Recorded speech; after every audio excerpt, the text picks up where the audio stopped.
পারি, সেই জন্য আমাদের প্রচেষ্টা বা চেষ্টা অব্যাহত থাকবে। অভিযানে গ্রেফতার হয় হোটেল কর্মকর্তা সহ বেশ কয়েকজন দালাল ও প্রমোদ বালা।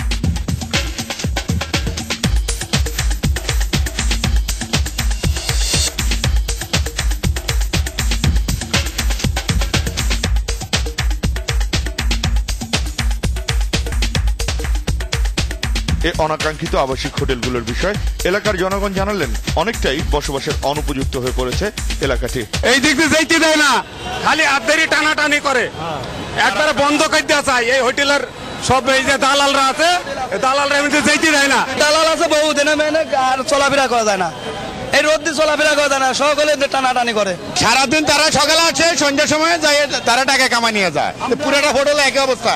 এখন র্যাবে তো ভালো কাজ করছে, নাহলে এটা জীবনে ঠিক হতো না। ওই রাস্তা দিয়ে চলাফেরা করা যায় না, তাই না হোটেলের দরজায় নিয়ে যায়। যাচ্ছেন আসেন, আমরা আসি,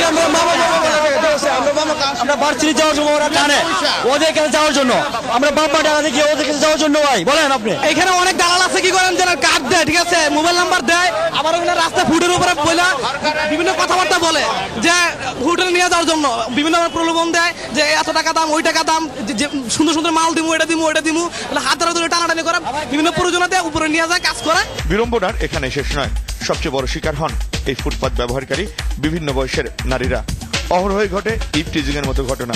অনেক মেয়েরা স্টুডেন্ট কলেজে যায়, তারা যাইতে পারে না, তাদেরকে হাত বলে ম্যাডাম আসেন, এরকম অনেক সমস্যা হয়, এগুলো আমরা মুক্তি চাই। বড় কথা কি, যদি কোনো ভালো মেয়েও যায় তাহলে ওইটারও মনে করা যায় খারাপ মেয়ে মনে করা হয়, 2 নম্বর মনে করা হয়, 2 নম্বর মনে করে ওই মেয়েটার পিছনে আরো খারাপ পোলাপান পিছে পিছে যায়, যা ডিস্টার্ব করতেছে। এটা একটা খারাপ, এই হোটেলগুলোর কারণে এই সমস্যাটা হইতেছে। মহাখালী বাস স্ট্যান্ড থেকে কাকলী এই পুরো রাস্তাতে হোটেলের সংখ্যা শতাধিক, আর এই হোটেলগুলোর বর্জ্য প্রতিনিয়তই প্রতিবন্ধকতা সৃষ্টি করছে সোয়ারি সিস্টেমে।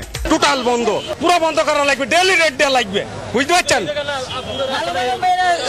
গার্মেন্টসে যায় সৈনিকের থেকে কাকুলি বন্ধু, ঠিক আছে, কাকুলি বনালি বন্ধু, ঠিক আছে, পুরো রাস্তা মনে এরকম ময়লা পাবেন। কন্ডোমের গন্ধ, সৈনিক ক্লাব থেকে কাকুলি পর্যন্ত হাঁটা যায় না, আমরা অফিস করি, ফুটপাতে চলতে পারি না, রাস্তায় মেন রোড দিয়ে হাঁটতে হয়। কি অবস্থা! বরাবরের মতোই দেশের কিছু পুলিশ সদস্যদের উদার মন মানসিকতাকে অযথাই দোষারোপ করলেন স্থানীয়রা। পুলিশ টাকা নিয়ে, আমার তো মনে হয় যে পুলিশ টাকা নিয়ে এদেরকে ব্যবস্থা করে। পুলিশ টাকা না নিলে এগুলি কেমনে করে? পুলিশ টাকা নেই, পুলিশ টাকা না নিলে কিভাবে মানে হ্যাঁ ঠিক আছে, এটা পুলিশ টাকা না, হ্যাঁ পুলিশে ফিট দেয় এরা, কতগুলো পুরাটা ইয়ের মধ্যে পুলিশে ফিট ছাড়া এরা এই কাজ করতে পারে না।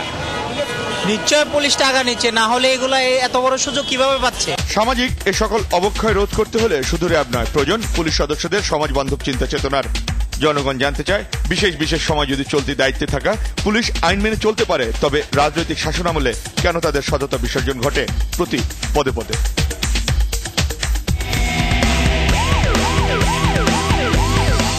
আজকের